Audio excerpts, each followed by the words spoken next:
So, in this series of talks at Sanganite, we've been looking at the mandala of the five Buddhas, a really kind of multi-layered image that we can see as being sort of an explosion in myth, in symbol, in archetype, in gesture, form, colour, sound, of the qualities of the enlightened mind. And the figures in the mandala, these five Buddhas that we've been exploring, represent the ways in which the enlightened mind of a Buddha sees and experiences and relates both to the world, both in its internal and external aspects. And as such, it really kind of provides us with a source of inspiration, with a source of guidance and teaching to those of us who are looking to emulate and develop these qualities. And so far in this series, we have met the piercing clarity of Vairochana, the white Buddha at the center of the mandala, the cool, grounded, mirror-like wisdom of Akshobhya in the east, the blue Buddha, and the infinite, warm compassion of the Buddha, the red Buddha, Amitabha. And last week, the fearless action of the green Buddha, Amoghasiddhi. And this week, it's my pleasure to guide you into the southern realm of the mandala, where we will meet the beautiful, golden, radiant Buddha, Ratnasambhava. So, here is Ratnasambhava.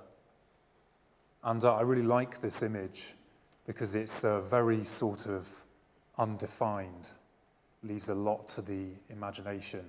Bhante calls this area of myth the realm of undefined and undefinable meaning. We can't quite pin it down. And that's what this image really represents to me. So this is the one that I've chosen to show you. So this is an image, or perhaps a suggestion, of the Buddha Ratnasambhava, whose name means the jewel-born one, or the jewel-producing one. And Ratnasambhava inhabits the southern realm of the mandala. And this is really apt. It's associated with the daytime, and Ratnasambhava's skin is golden yellow, radiant and illumined, just like the rays of the midday sun. And Ratnasambhava sits atop a golden yellow lotus, supported by four, although there's only seemingly two there, but four pure white horses. And his right hand sits atop his knee, outstretched and palm open, in what's called the Varada Mudra, the gesture of supreme giving, And his left hand rests on his lap, supporting a beautiful, dazzling, multifaceted jewel. So everything about Ratnasambhava, his skin, his smile, his gesture, the jewel, is disarmingly beautiful, really just overflowing with the radiance of enlightenment. So there are a lot of qualities that Ratnasambhava symbolizes, embodies, illumines. But in this talk, I'm just going to focus on two in particular, two ways in which we might relate to this figure, Ratnasambhava, as the Buddha of beauty and as the Buddha of riches and abundance. So first of all, Ratnasambhava as the Buddha of beauty. One quality that he's particularly associated with is that of beauty, and the means by which we can come to apprehend the nature of enlightenment and reality itself through seeking a path of beauty, an appreciation of what is beautiful. So Ratnasambhava, with his golden, bejeweled radiance, really represents to me this natural responsiveness that we have to what is beautiful, And the ability of that natural responsiveness to really draw and lift us out of ourselves, to attune us to this higher sense of being, this higher sense of reality, of value and meaning in life. So if we can bring this quality of aesthetic appreciation to our lives, just allowing ourselves simply to appreciate what is beautiful in the world without craving or a desire to possess it, this can be a really powerful tool for transformation in the spiritual life. So there's quite a lot that I could say about this. And at the risk of sounding horrendously self-referential, I have said a lot more about this in a talk that I gave about 6 months ago on beauty. So there's a lot more in that talk that I don't have time to go into in detail, many other talks beside on this area. So if you're interested in this area in more detail and how beauty can really kind of be a path to enlightenment, I'd really encourage you just to dig it out. It's on our website. It's on YouTube. Gosh, it really sounds like I'm kind of here to do a pitch. This is a way of me sidestepping, giving a lot of content that I've already kind of touched on before. So for now, what I want to do is just kind of unpack this sense of beauty offering a pathway to enlightenment with an example of how I'm trying to work with that and what that sort of looks like in my own life and practice. So Ratnasambhava, being this sort of embodiment of beauty, also represents the arts and culture, those aspects of the richness of human life.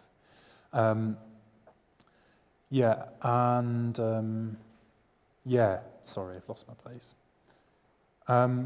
So for many of us, beauty, is a really important part of our life, and we connect with beauty in lots of different ways. So it can be through nature, for example. It can be through relationships, through friendship and connection with others. It can be through art. But for me, I think the most important way in my life that I connect to this sense of higher beauty is through music. I was thinking about one of the benefits of now being in my 30s compared to my 20s is I care far less about what other people think about me.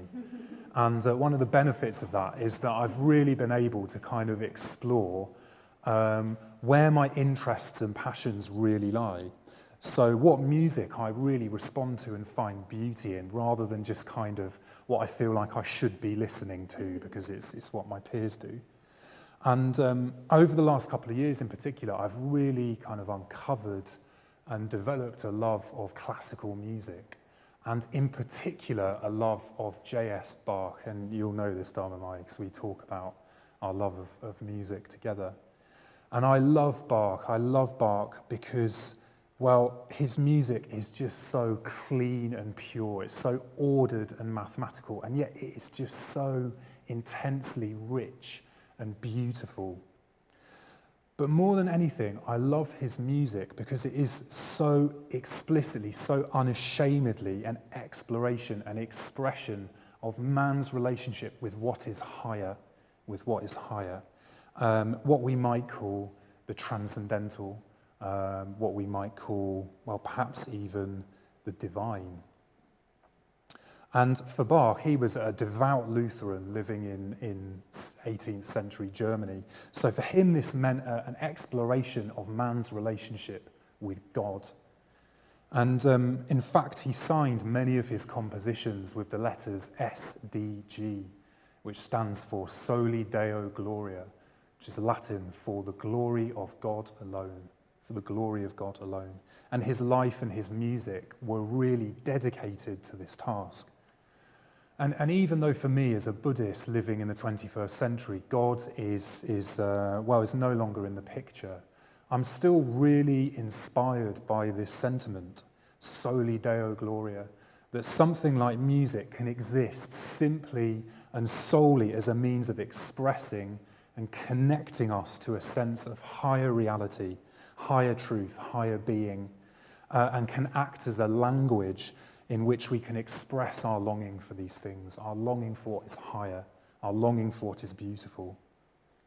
And I might not have a way of expressing this sense of what is higher with the same certainty as a man like Bach and his devotion to God.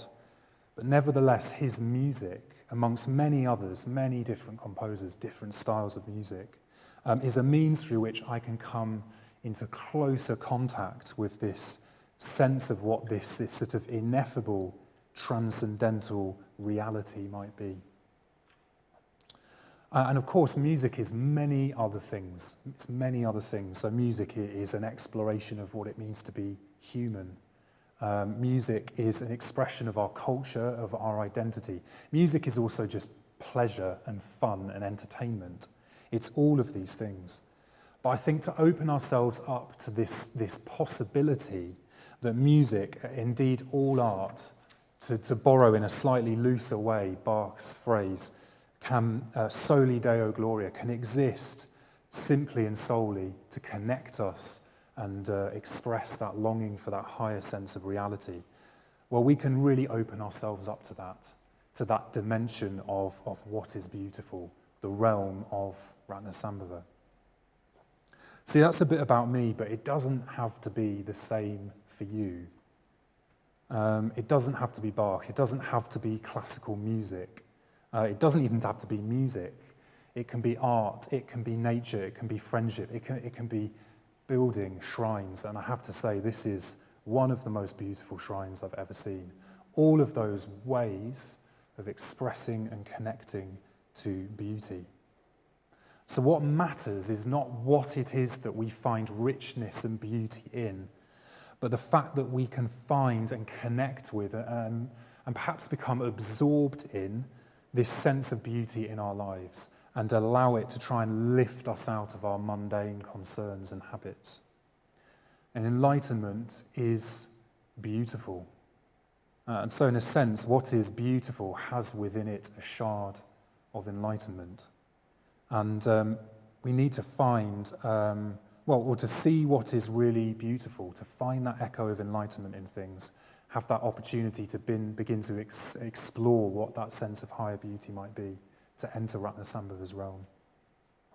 So this is the first thing that Ratnasambhava is inviting us to do, to discover the riches in the world around us, to find what is beautiful to us, and just to allow ourselves to love it, just to love it more and more deeply, be transported by it into a realm of deeper meaning and deeper experience.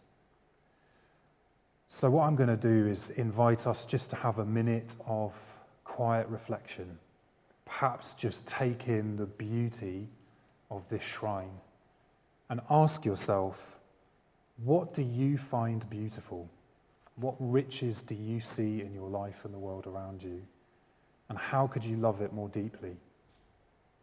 Just a quiet minute to reflect on that.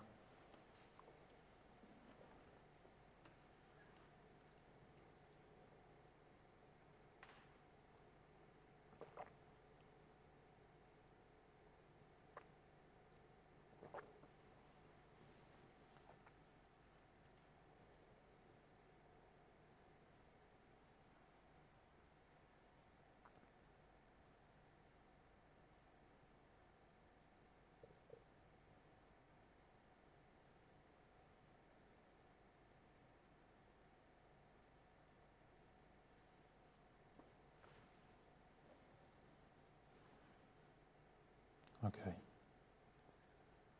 So connected to this dimension of higher beauty is the second way in which we can approach Ratnasambhava.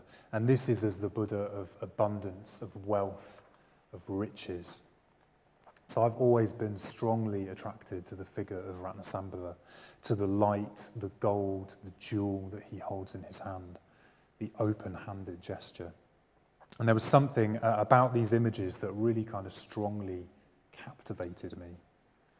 And after some reflection, I realized that what really captured my interest about this figure and the symbols associated with him was that sense of abundance and richness that they represent. So why would that appeal to me so much? Why those qualities and not, for example, the qualities of compassion or wisdom? Why abundance and richness? And the answer for me lay in understanding what Sangharakshita, the founder of our movement, has called a poverty mentality, having a poverty mentality. And what Bhante means by this is the mindset that it always wants more, is dissatisfied with what we have, however much that is. So we can have huge quantities of money, of possessions, opportunity, status, personal relationships, personal qualities. But if we're always comparing ourselves to other people, seeking the next thing, we will experience a sense of lack, a sense of inner poverty, no matter how much we have externally. And this sense of dissatisfaction and craving for more, for the next thing, is not, and this is really important, this isn't a personal failing. This is an existential condition. This is an existential condition. And the Four Noble Truths, that earliest of the Buddha's teachings, tells us that dissatisfaction, dukkha, exists, and it is caused by craving. This is the way that things are in our unconditioned state. So we're all in the grip of a poverty mentality. And whenever we experience the dukkha that arises from craving, from wanting things to be different, wanting more. And for me, I've experienced this poverty mentality in lots of different ways.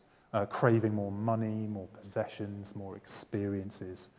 But I've also experienced it in relation to my Dharma life, my Buddhist practice. And when I first really committed myself to the Buddhist path, I made lots of really positive changes to my life, including giving up many things that I'd used previously just to enjoy for pleasure, but weren't necessarily that good for me or for other people. I don't really have time to go into the details, but I'm sure you can use your imaginations. And practicing the Dharma is a path of progressive renunciation. That is really clear from the life of the Buddha. And I embrace this. I use the precepts to guide and shape my life rather than just going with what felt good, what felt pleasurable. But as many people do, I hit a bit of a stale spot after a few years. This sort of sense of stagnation, like the vitality, the inspiration, that sense of fizz had just gone out of my practice. And this is quite a common experience. It's not necessarily something to be worried about, but it is an invitation to look deeper into what it is that is disconnecting us from those cherished ideals. And after some period of reflection and discussion with friends, I think I realised that for me, I'd become caught up in a version of the poverty mentality in relation to my life and practice. My Dharma life, I think, had become too much identified with giving things up. Things, pleasures, time, energy. And on top of a demanding full-time job, I quickly started to feel depleted, even a little resentful. And I realised what I needed to do was to reconnect with that sense of richness and abundance that I had experienced so readily when I first came across the Dharma. And connecting imaginatively with Ratnasambhava as a figure and what he represented was a really key part of this for me, helping me to challenge that poverty mentality and identify with the riches that I had within me. And part of this was about seeing all of the ways in which the Dharma and my Dharma practice had enriched my life. It had given me connection, clarity, commitment, direction, peace, energy, passion, friendship, faith, love, all of these jewels to be treasured. But it was also about seeing the riches that I already had within me, my personal qualities and potentials that could be activated and put in service of the welfare of myself and others. So beginning to make this shift from what I was getting from the world to what I could offer was absolutely key in uprooting this sense of staleness and stagnation, to getting in touch with the true spirit of the Dharma, the spirit that flows in abundance from Ratnasambhava's outstretched hand. So the Dharma tells us that we have riches within us beyond measure. And not only do we have positive qualities and untapped potentials and energies, but we all have within us the seed, the potential for Buddhahood. So when you came in on your seat, there was a beautiful image painted by Gaurava of an outstretched hand. and on it was a little jewel. And I'd like you to invite you just to find that little jewel if you have put it away somewhere. And take that jewel, like Ratnasambhava, in your left hand. And again, just close your eyes, feel that jewel in your hand and what it represents. And reflect, ask yourself, what are your inner riches? What are your inner riches? What positive qualities do you possess?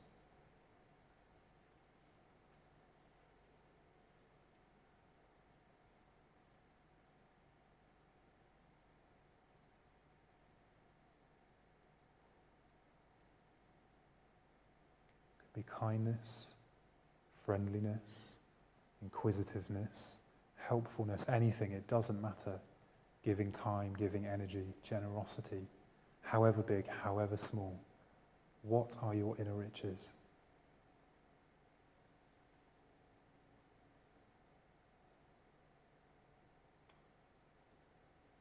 And try not to be overly humble or self-effacing. Perhaps also noticing a tendency for any negative thought patterns to arise when you try to reflect on your positive qualities. Just drop that question in and see what arises. What positive qualities do you possess?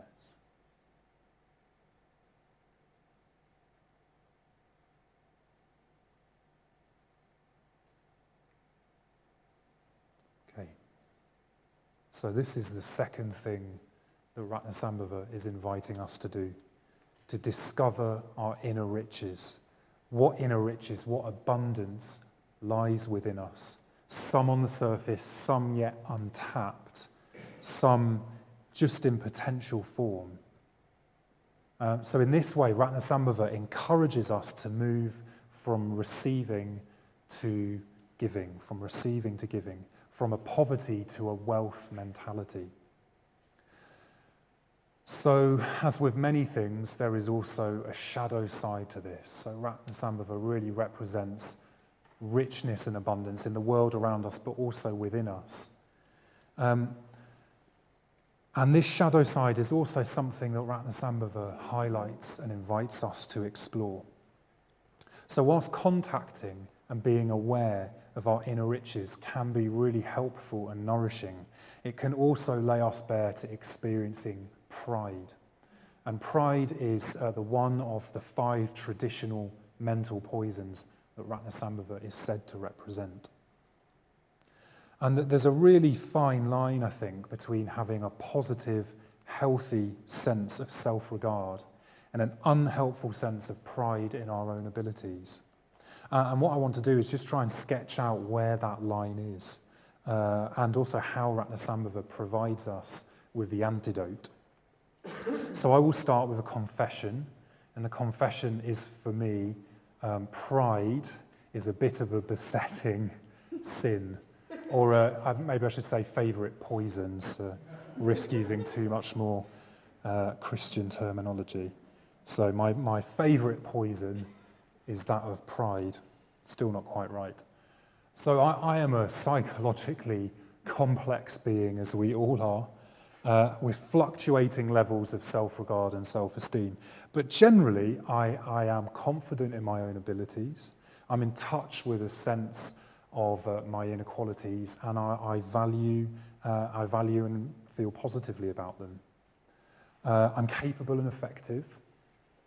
I have an intelligent and discerning mind.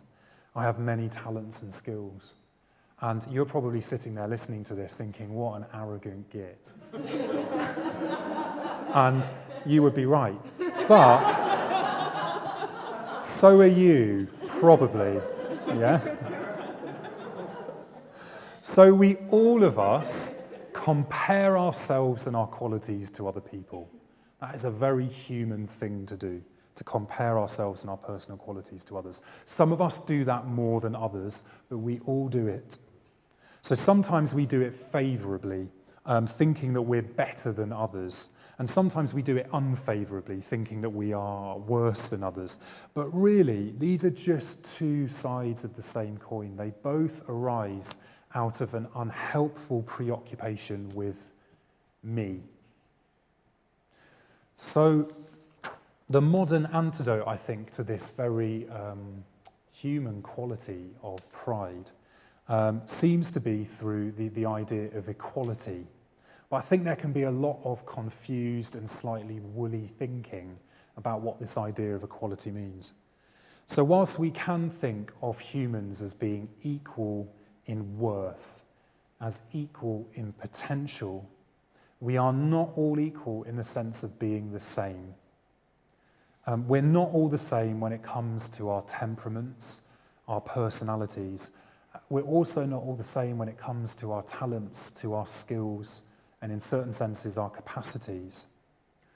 So it's important for me to say this is not a normative judgment. This is not a normative judgment. This is just a statement of reality.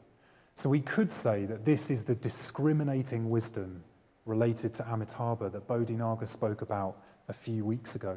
The fact that the enlightened mind sees all beings and indeed all phenomena in their particularity, in their separateness and their uniqueness. And we need to see that in ourselves and each other. Indeed, that is what being clear about our inner riches, our positive qualities, is doing. And I don't think we should be advocating a sense of false modesty either. That's a very British quality, isn't it? We have to be very self-effacing and modest. We always have to humbly sort of insist that we're just the same as everybody else, really. But Ratnasambhava is inviting us to be really clear about what our inner riches are. So the problem arises not in recognizing what our positive qualities, what our inner riches are, but when we begin to attach value to them. So seeing them as somehow mine, somehow mine, and therefore making me of more worth than other people. So this is the mental poison of pride, when we attach value to our abilities and we use them to elevate ourselves above others. And it's divisive, and it's disconnecting, and ultimately it will cause ourselves and other people to suffer. So thankfully, Ratnasambhava possesses an antidote to this poison of pride. And this is called the samatha jnana, or the wisdom of sameness. We could say the wisdom of equality. So what's that all about? What's that all about? Isn't Amitabha saying, well, he's seeing us in all of our uniqueness and difference, and yet Ratnasambhava is seeing us as essentially all the same? How can both be true? How can the enlightened mind see us in both ways? And I think the answer is perhaps to be found in the way that Ratnasambhava sees us as essentially being the same. So what he sees as the same about all of us is not our personalities, not our qualities, not our traits and our failings, but the fact that we are all marked with what the Dharma calls shunyata, or emptiness. So what are we empty of? What are we empty of? Shunyata tells us that we have no such thing as the fixed, unchanging self that we impute as being at the center of who we are and the way that we experience ourselves and the world around us.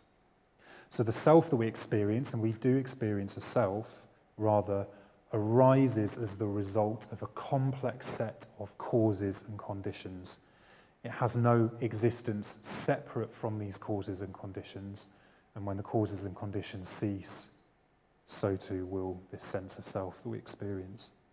And we call this vision of the world, or the Buddha called this vision of the world, praticca samutpada, conditioned co-production, dependent co-arising. And this is a vision that is a really key and central part of the Buddha's teaching and the Buddha's enlightenment experience. So I only really have time to touch on this here, but this really is the beating heart of the Dharma to come back to and reflect on again and again. Shunyata, emptiness, the nature of self, and conditionality. So how does seeing ourselves as marked by emptiness, devoid of that fixed, unchanging self, transform that poison of pride?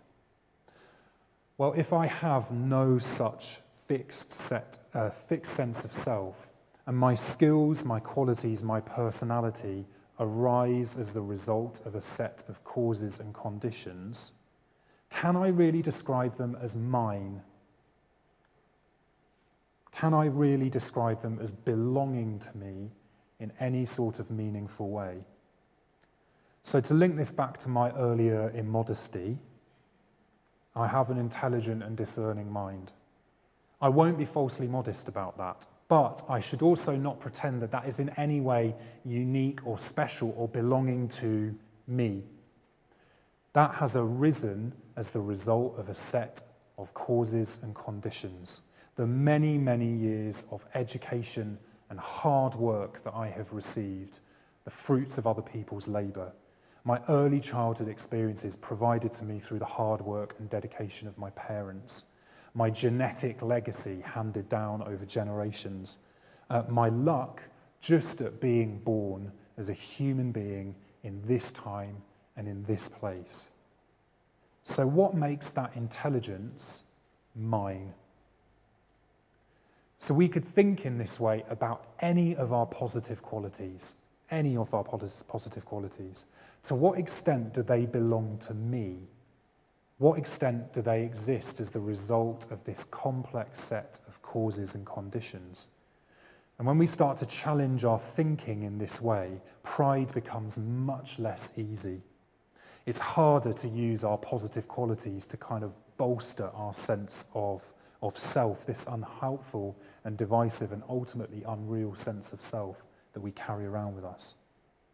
So instead, this way of seeing, this wisdom of sameness, compels us to see our inner riches not as mine, to be counted and guarded and traded and compared and saved and withheld, but to be given freely for the benefit of others as part of this unceasingly complex flow of causes and conditions.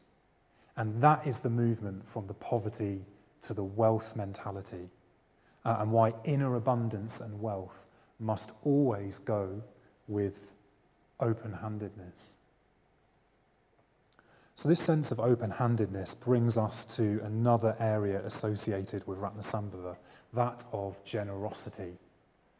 So Ratnasambhava is often described as the Buddha of generosity, and certainly outwardly he would be supremely generous, pouring down his abundant riches on the whole world to whoever needs them, giving them exactly what they need.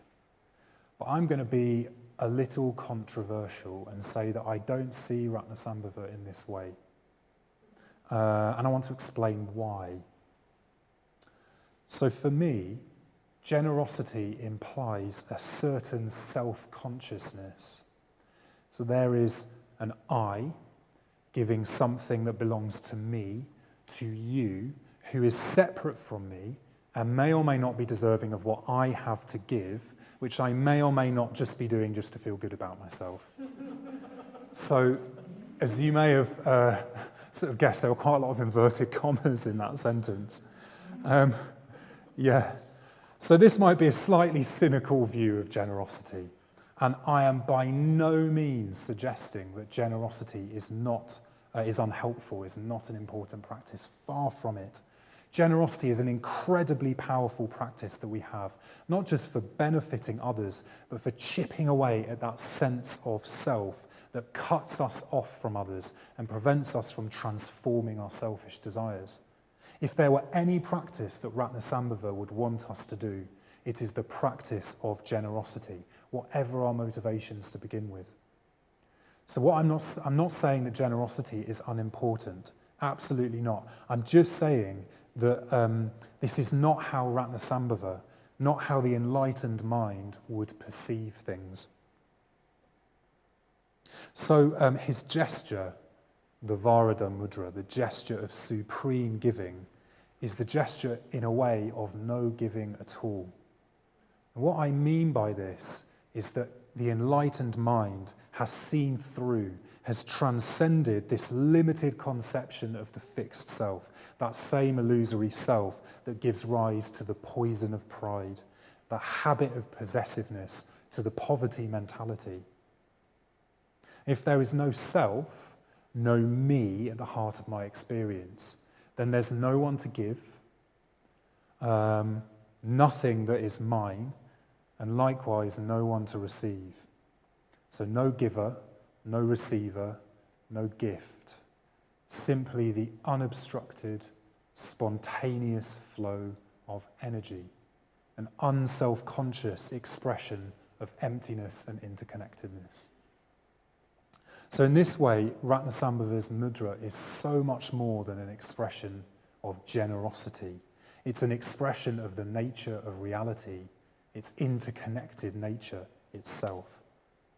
And this sense of unobstructed, spontaneous flow of energy is really mirrored for me strongly in the symbolism of the horses, a very, very important part of this archetypal realm of Ratnasambhava.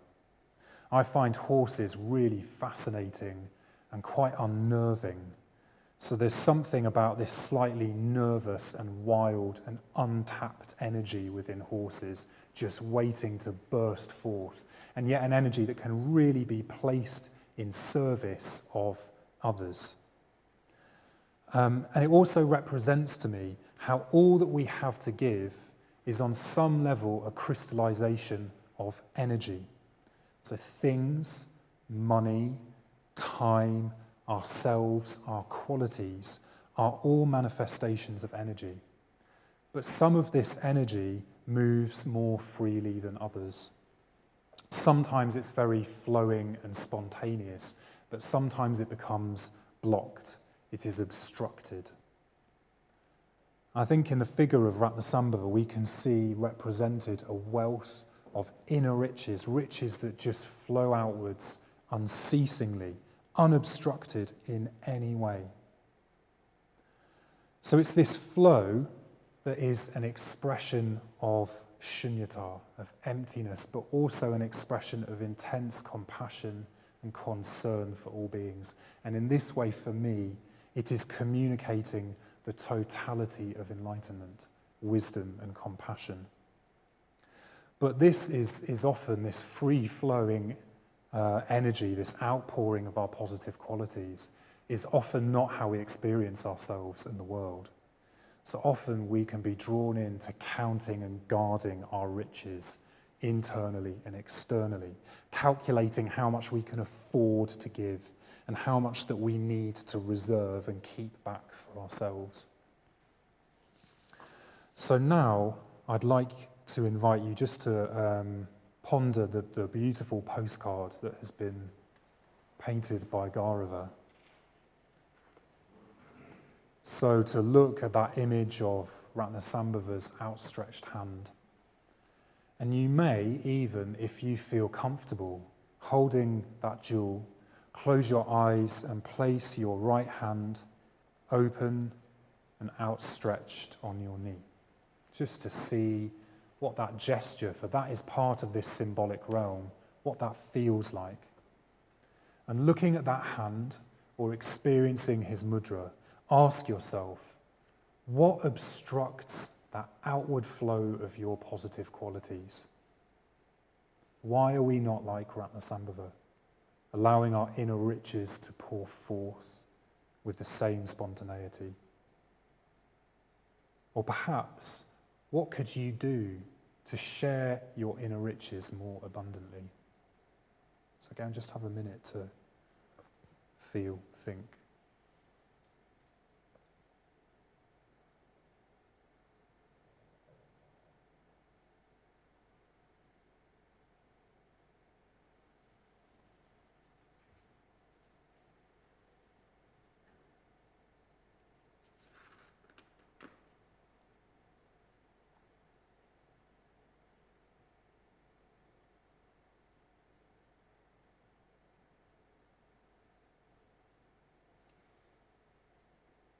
And this is the third thing that Ratnasambhava is inviting us to do, to reflect on and be clear about what gets in the way of that natural, spontaneous flow, to chip away at it, or rather to see through its foundations and move into a more expansive and connected way of being.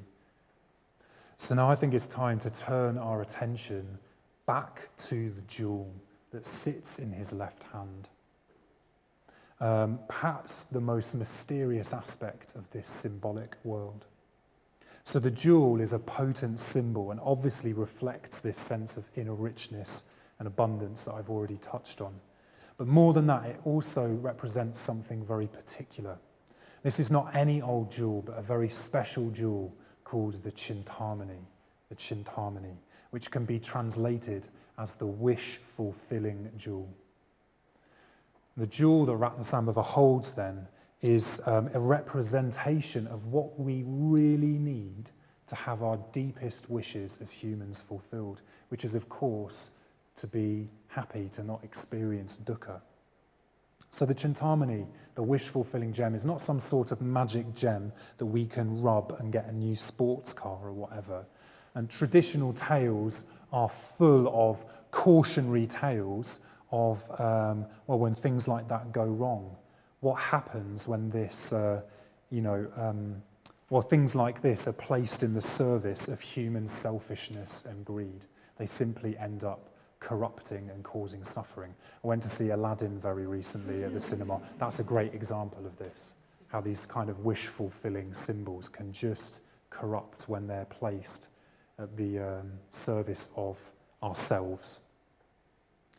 So in Buddhism, particularly in the later Mahayana tradition, the jewel and in general, and the Chintamani in particular, is seen as a symbol of the bodhicitta.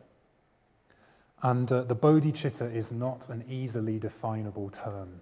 So, in fact, there are numerous, hundreds, thousands of texts in the Mahayana tradition dedicated to trying to communicate what the bodhicitta is. So bear in mind that anything that I say about it and what little time I have left is indicative and provisional and partial.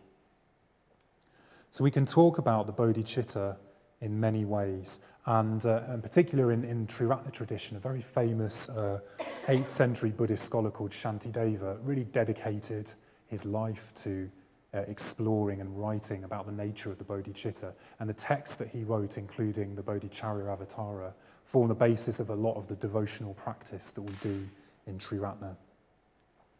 So bodhi means enlightenment, awakening, and chitta means something like heart and mind, meant in the sense of the integration of both the cognitive and the affective or emotional aspects of our beings. So thought of in this way, the bodhicitta can mean something like the awakening mind, as the processes that take place when we follow the path to enlightenment that cause our minds and our hearts and our beings to move towards awakening. So what changes happen when, in the traditional term, the arising of the bodhicitta occurs? How does the awakening mind start to perceive differently, to think differently, to feel differently?